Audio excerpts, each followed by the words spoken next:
Oh, hello, and welcome to another episode of Judgment Call. Today on Judgment Call, we're gonna switch it up for you a little bit. Everybody knows the first president of the United States was George Washington. However, you may not know there are 8 forgotten presidents of the United States that took office before George Washington. George Washington came into power in 1789, but America gained its independence in 1774. So today, I thought it might be interesting to take a look at the first true 8 presidents and see why it is that they aren't remembered. The first true president, John Hanson.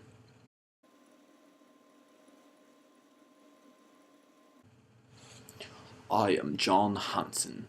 I served from 1781 to 1782.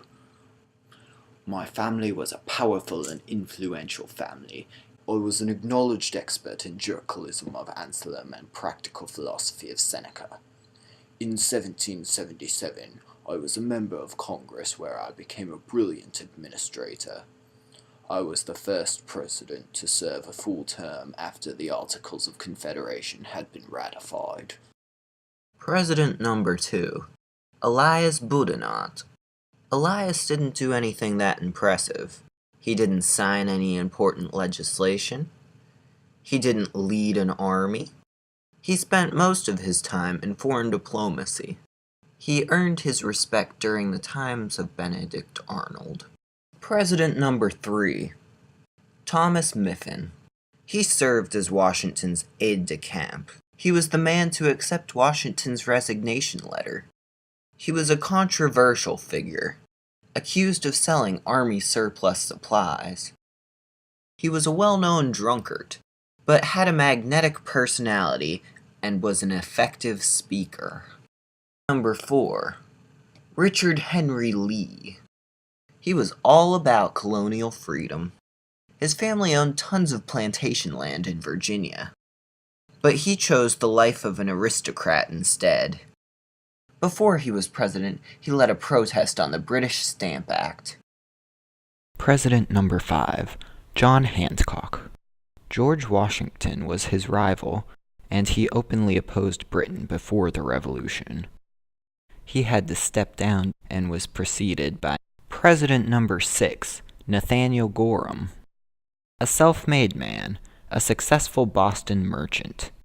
He was elected to the Massachusetts General Court in 1771. He was known for his honesty and integrity. During his presidency, he helped to create a stronger central government.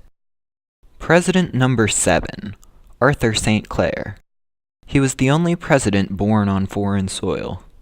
He was from Scotland. Scotland had been devastated by the British, and many fled to America. He stayed behind to learn the ways of his enemy, the Royal Navy, in hopes of one day being able to defeat them. During the 7 Years' War, he was stationed in America. He became a great organizer and was elected to Congress. After his presidency, he became the founder of Cincinnati and the first governor of the Northwest Territory. President number 8, Cyrus Griffin. He trained in London to be a lawyer. He was reluctant about the new Constitution and Bill of Rights that were going to be passed, but did ultimately accept them. He was the last forgotten president to serve before George Washington. So the question stands, should they be remembered as presidents? Nah. Reason being, the Constitution and Bill of Rights that we use today were not the same that they used back then. George Washington was the first president to use the current standard. Even though we don't recognize them as presidents, they were still interesting people, and we should remember them in American history. This has been Judgment Call. And now, back to my paper.